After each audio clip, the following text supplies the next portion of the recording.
tell me when we're live.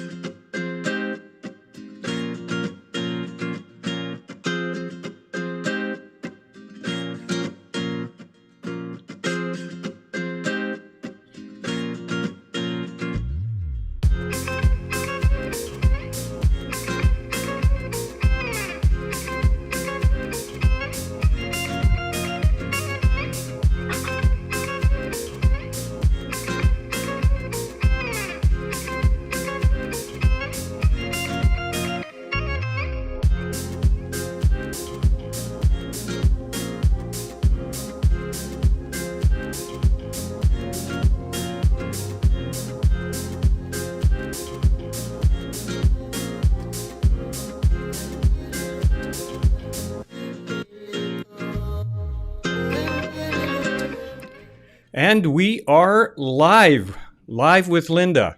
So welcome everyone. I got to just put up my Q&A here. Where'd you go? There you are. All right. So anybody that's on, if you want to just send a message on the chat and say, hey, we're here, we can see you, we can hear you, and we'll know that there's actually someone out there watching today. All right. So we are going to be talking about some interesting stuff today. And as we're going through, just a reminder to everyone that Nicole says hello. Just a reminder to everyone, if you've got any questions or anything, you got the chat there, go ahead. If you feel uncomfortable putting it in the chat, you can also put it in the comments. It'll still be public, but at least you have a choice. You can put it in the comments. That's on the recording once the recording is posted. So I want to welcome everyone here. My name is Gary Robillard. We also have Dr. Linda Codner, ND, on the stage. And so we're going to be talking about the dark side. And what the heck is the dark side? No, this is not a Star Wars theme or another addition to the franchise. We're going to be talking about seasonal affective disorder and how it affects some of us, all of us. Linda, does it affect all of us? Well, it's an interesting topic because, yes, at this time of year, as well as the springtime, people tend to have a difficulty in transitioning as we circle the sun to the change in our exposure of light. And we are photosensitive beings, very important that we have exposure to light, whether it's through artificial means or natural means. Everybody has a varying degree of experience. So yeah, everybody does to some extent. Mm-hmm. So how does it affect, and this is kind of going out on a branch here, but I used to live up north, mile 300 of the Alaska Highway to be exact, and a place called Fort Nelson. And I've been up into the Yukon and up in that area. And how do people that live north, like in Norway, for an example, and in the northern countries, how are they affected by this seasonal affective disorder? Or are they kind of immune to it? Do we get used to it? Yeah, I think there is sort of an adjustment that everybody has a capability to. And I think it's the genetical profile. So if you look at the indigenous people of Nunavut or extreme North Canada or Siberia, they have a different type of profile that will allow them to accommodate to those long winter nights. And then they also have a different access to supplements through their food systems that also will impact, at least originally. Now it might be a different story for them because everyone's diet has changed due to accessibility. But originally, yes, that's what is understood, that those regions obviously have some acclimatizing abilities. For us, it's important that we have regular outdoor natural lighting exposure as much as we can throughout the year. That's the ultimate goal, and that will impact how we manufacture vitamin D, which is a very important byproduct of being exposed to the light. Although, now that you mentioned being up in Fort Nelson, I have ranchers, when I recommend them have a vitamin D level test done, they just immediately say, oh, I don't need that. We're outside all the time. Lo and behold, their vitamin D tests come back, and guess what? They're low, Wow. Even though they're outside. even though they're outside. So you can talk about latitudes, like how far north we are, Hmm. but even still, we're generally covered up. So we don't have full skin exposure for a long enough period of time. And it also takes good kidney function to convert the vitamin D that is created in our skin due to sunlight exposure. And your kidney function has to be adequate. Oh yeah. So if that's not working, then it's not going to help at all anyway. So let me ask you this then: does everybody, or is everybody affected the same way, or are some people affected more severe than others? And does that have something to do with the vitamin D levels in their system, or is it just some people are affected more, like with regards to depression, that sort of stuff? Yeah, good question. The it is interesting. I mean, I've got people right now that are in anxiety because we're changing the clocks today. Mm, Even a disruption in that, moving their cortisol, expected cortisol, like when they wake up, your cortisol immediately starts to increase with exposure to light. Um, and then it wanes as the day goes on. So people that know they're easily affected by the dark and the light changes start to get concerned. right. A week before, 2 weeks before, because they may end up having processes that they notice. Brain fog, sleepiness, irritability, even for just that 1 hour time change. Um, What if you've got it all the time, like me? No, just kidding. I don't, you're a Do I have it chosen. all year round? Is that what you're saying? No. Yeah, I think I identified quite a while ago. In fact, I experienced it myself that I'm more of a beach girl. I like being out in the sunlight and full on. So as the days got shorter, I found I would become more flat, let's say. That's a good word. Mm, Not my normal energetic self, right. thinking that, oh, I get my energy from the sun.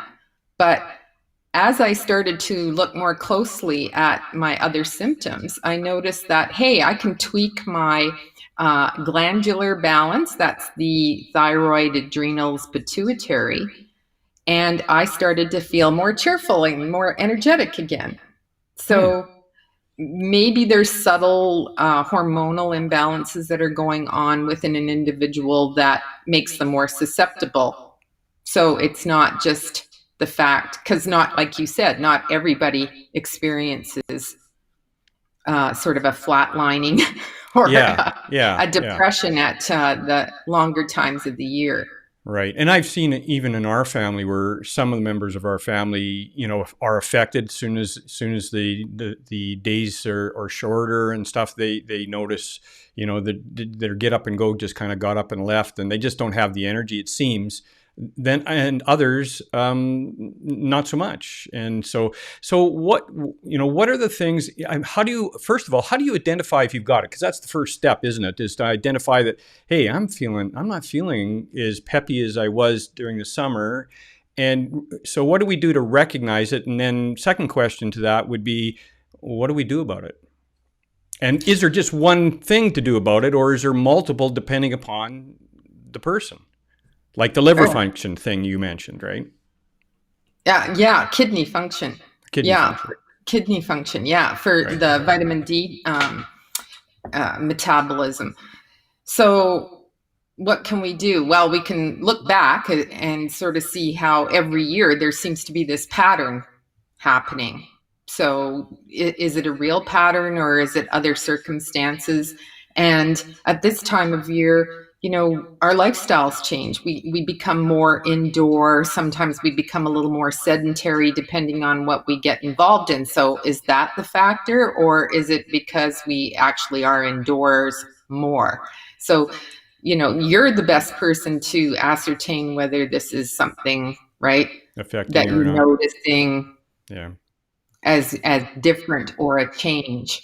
And there's lots of different things. There's never one magic bullet. Vitamin D is one of them. They Yeah. call it the sunshine um, vitamin, but is it giving us sunshine? Is it making us happy and less Yeah. moody? Mm-hmm. Yeah, yeah. It's you're right. I think it's one of those things where you have to determine yourself. How am I feeling? And that's really a part of that whole thing is being aware of your body. You and I've talked about this before about understanding and listening to your body to find out, hey, this is hurting and this is not, because we can get so focused on things, and then we're not paying attention to to our body. I've had it sometimes where I've gotten migraine headaches, the flashy light migraine headaches, because I didn't eat, and my body was saying, hey, I'm hungry, but I was so focused on whatever it is I was doing that I kind of just brushed it off and kept going, and then all of a sudden I can't see straight because I've got this killer migraine going on. So yeah, I get that. So be aware is what you're saying of your own body, and then so once we're aware, once we kind of identify, hey, I'm not as there's not as much pep in my step as I had. So what are some of the things we can do? I know you and I talked about like. Some people like this morning who were sitting there just after breakfast having a coffee, gives them the pep. My daughter, she just went out for a coffee, she looked a little more springier when she came back. So, and for me, it's hot chocolate. So it's whatever you find that can give you that pickup. But what can we do for a long term effect? Over the period of the winter when the days are shorter and the nights are longer and that sort of thing. Yeah, definitely addressing any underlying minor health concerns, as I mentioned about the glandular imbalance. That's paramount. So the pineal gland, the pituitary gland, thyroid, and adrenal all communicate. It's not just a single vitamin D and kidney relationship either. So tuning into whether that needs a little bit of support. How does that look? Well, if we experience burnout, if we're busy people, we've got some insomnia happening, that there are many things that can point in a direction where we need more balance. So if we're not taking care of ourselves, either dealing with a pre-existing condition, or maybe those pre-existing conditions are there, but you just don't see them because they're not bad enough, they can exacerbate this whole situation. Correct? Yeah. Yeah. Yes, and again, seeing one's personal patterns. So we know that we're going into winter as hibernating Canadians. What can we do?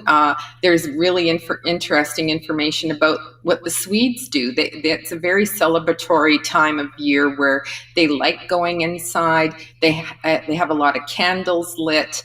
They make special dinners for everybody to enjoy at this time of year. Of course, you can do more visiting depending on what the external circumstances are in the world.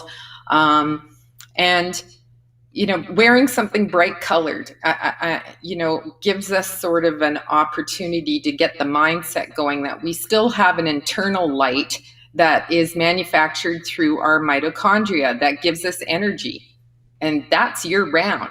So how do we ignite that within ourselves? And you look forward to different events. I started to appreciate photography with the longer shadows outside. So it makes for interesting photos, and it's something you don't necessarily get the rest of the year. So I look forward to that now, Right. and I find it something to embrace. So you embrace winter and the opportunities to do certain projects indoors. That's Cool. paramount. Cool. So I know that my wife and one of my sons tried those lamps, those white lamps, and and two questions here. First of all, do they work? And second of all, if they work, can I just scroll on my social media and I get the same effect off my screen on my computer? And double, hit two birds with one stone. I'm just throwing that out there. Yeah, that's really interesting stuff because I did a little bit of a study on people with those last winter. Mm-hmm. And full spectrum bulbs didn't seem to have the same punch as very specific UVB bulbs that have the right um, spectrometry of wavelength Right. specific for seasonal affective disorder. That was one thing we discovered. And they had to have so much long exposure for them to have an impact. The other thing we practiced and tried was not just sitting with it in your face. It's when you were in the nude after a shower and you exposed your whole body to the light. Oh, wow. Made the biggest difference for people. It wasn't just sitting there, doing your work and coffee with this smaller bulb on. It was when you exposed your entire body Right. to the light that it seemed to have a more positive effect, and they could get away with a shorter exposure time. Oh, wow. And that was just our own mini study. So, do they work? Yes. Is there a placebo effect? Yes. Uh, as in most things, if you think you're doing something to help yourself and it's effort, then you're normally going to think it's helping. So what about sitting in front of a screen, like a monitor or a phone or a tablet? How does that work? Does that have any effect? Yeah, no, Okay. unfortunately, not giving us the natural spectrometry. So for those of you out there who are thinking, hey, I'll just sit in the nude and scroll up and down my social media list, this is not going to work. You can use that as a justification, but no, that's not going to help. Good Not try. quite the same. Yeah, Not not quite quite the the same. same. But I do like your idea, Coco. Like kids, after this weekend, can sort of be trying to adjust to this uh, time change, and they'll think that they're going to bed too early, but really, it's their bedtime, or they're getting up and they're feeling all discombobulated. It's important to give them a little pick me up in the morning too. So why not offer some hot chocolate at this time of year? People I know treat themselves out to a coffee or a hot chocolate of some sort out in some cafe Sure. only at this time of year. So they have an extra treat to look forward to, and a good protein and carb um, breakfast is important too. Did we see something come in, Gary? Yeah, yeah. Nicole said infrared is amazing. Also, how should I be boosting the kids uh, this tonight and this week? So, how do you boost the kids? So, we're doing a fall back. So, instead of 7 o'clock tomorrow morning, it'll be 8 o'clock tomorrow morning in reality. So, I don't mind the fall back. It's the spring forward that throws me all off kilter. Oh, me too. I'm, So I'm one of what? those. So what about the infrared? As Nicole is asking. Yeah, infrared is interesting. I think it's one of those game changers. You have to give it a try and see what best suits your group, whether you want to expose to infrared. And it's got to be the infrared without the lamp heating component. That's Yeah. important. So what can Nicole do, or anybody else out there that have kids? What can they do to get them Well, boosted up, and how do they kind of make the transition for this week? Keep them up keep the clocks at the same time so that I don't know. yeah, again, I think it's very specific to the family. I mean, if they maybe have some activities that they can do in the morning that's different to prime them for the rest of the day, I think that, and if it includes some infrared dosing or infrared therapy, as they call it, Mm-hmm. why not? Yeah, Yeah. sure. It's not going to hurt. But Yeah. what will hurt is if they don't have enough vitamin D. Right. Right. And how many units should a person be taking a day of vitamin D? Yeah, well, And that's a and I think you mentioned something controversial. about vitamin K too, didn't you? That is that right? That K and so can you talk about that for a sec? Oh, sure. Well, vitamin D3 is the one that we need to be supplementing with. And you can get it from some foods. So, fatty fish oils like cod liver oil that still has the vitamin A and D added to it. There is some interesting information about how the vitamin A in cod liver oil actually blocks the vitamin D receptors. So, that's kind of contradictory, but I do like the combination of cod liver oil and with vitamin A and D in it for the short term. K2 is now something that we are understanding more and more that complements the use of vitamin D3 and helps with calcium metabolism. So Mm.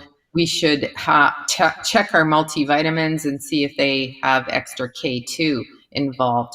Vegetarians have an issue. They don't want to do the cod liver oil or fish based vitamin D sources.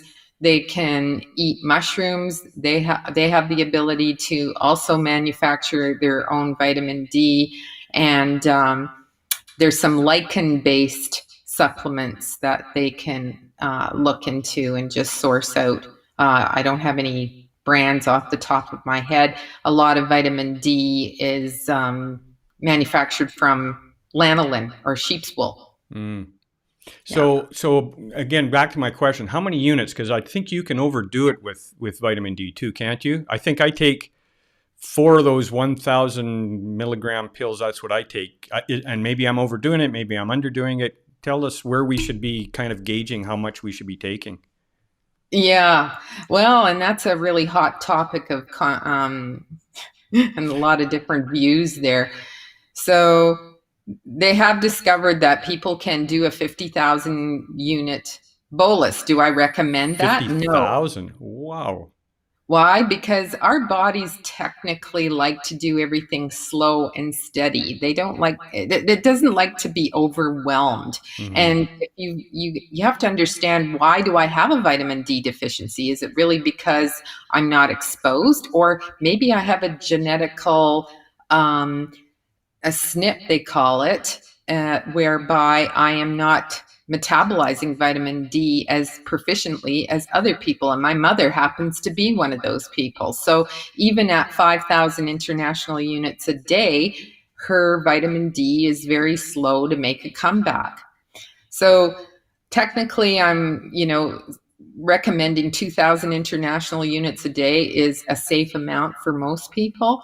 And people will attempt to boost that up in attempt to, again, look at their immune systems and want to have a sufficient amount, and they will use 4,000 and 5,000 units. Okay. Again, it depends on how you're metabolizing and what your genetical profile is, and if you're using a good quality vitamin D. I had one person dropping oily vitamin D into a glass of smoothie, and we found that, well, why is this thing not being absorbed? And I think it was just sticking to the sides of the glass. It Yeah. wasn't really being taken into the body. So doing it in a spoon and licking it off is going to ensure that you're at least getting it. Getting the And proper amount. I Yeah. recommend doing a vitamin D baseline test. Have you had one, Gary? Do I've not we? had one. No. What's the process to get a baseline? Yeah, well, medical doctors seem to be quite resistant to spend money on vitamin D tests at this latitude, just assuming that all people are low. Yeah. However, if you're one of these people that are extra low and are unaware of it, it might be good to know and follow that it's actually coming up into the normal range. So where Um, do we go to get? Do we have to go to our doctor to get a requisition to go get a blood test for this, or what's the process?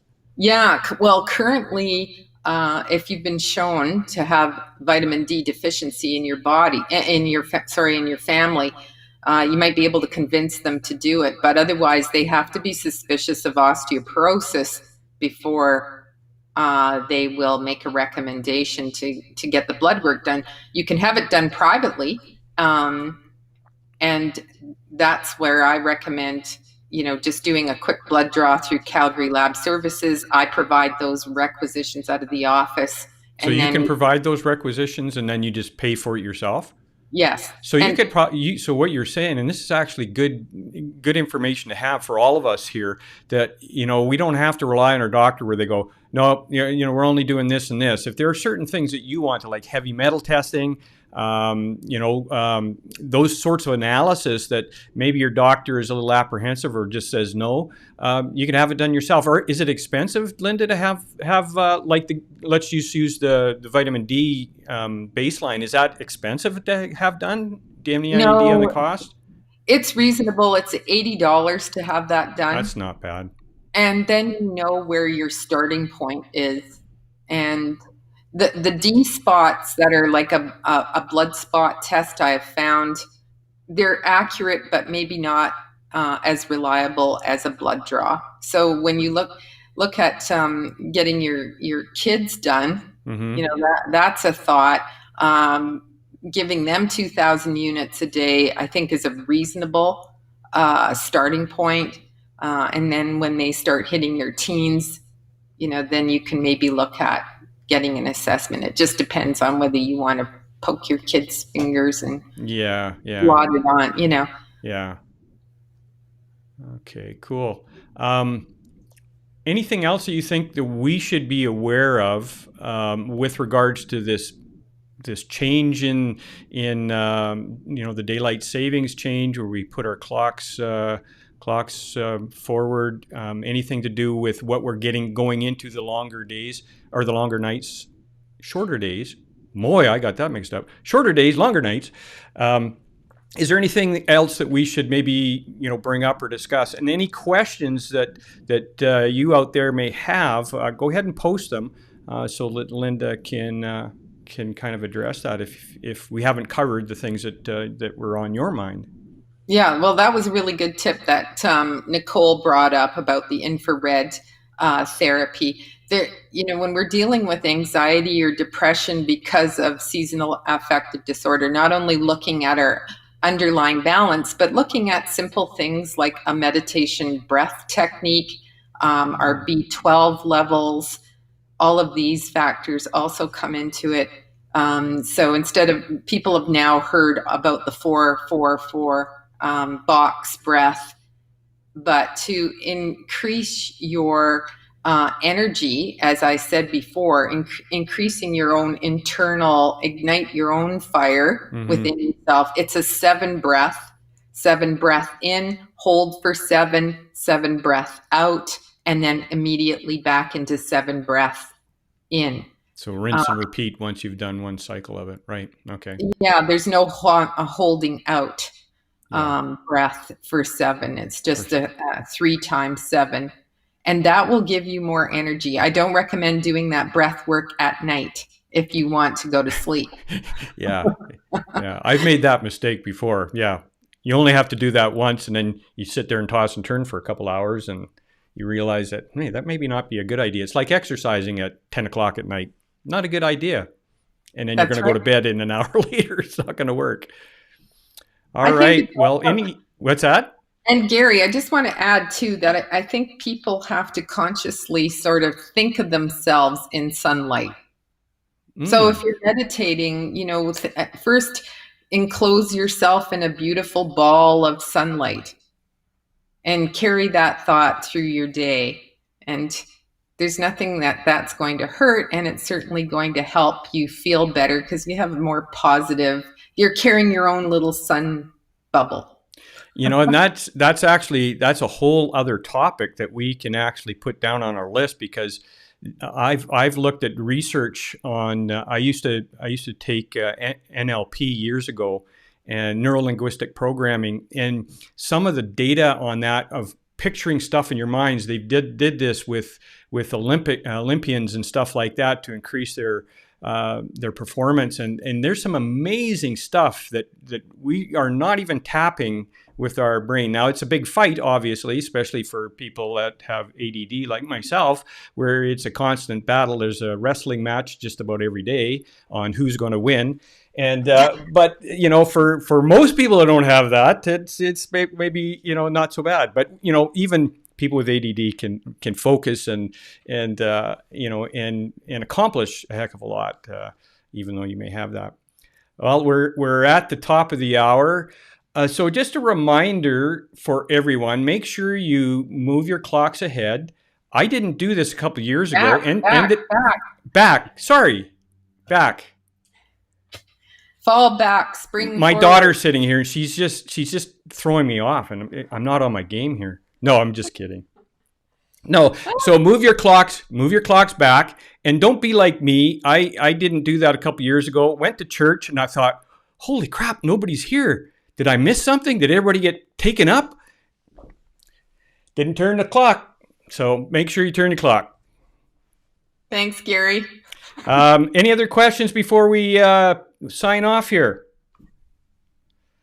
That's a big no. So make sure that if you have any comments, once the recording is up, go ahead and put your comments in. We'll read them and respond back to you. But thank you so much for your time today. Appreciate you taking your time out of your busy Saturday morning. Hopefully you had an enjoyable coffee or beverage and was able to relax and learn something. I know I did.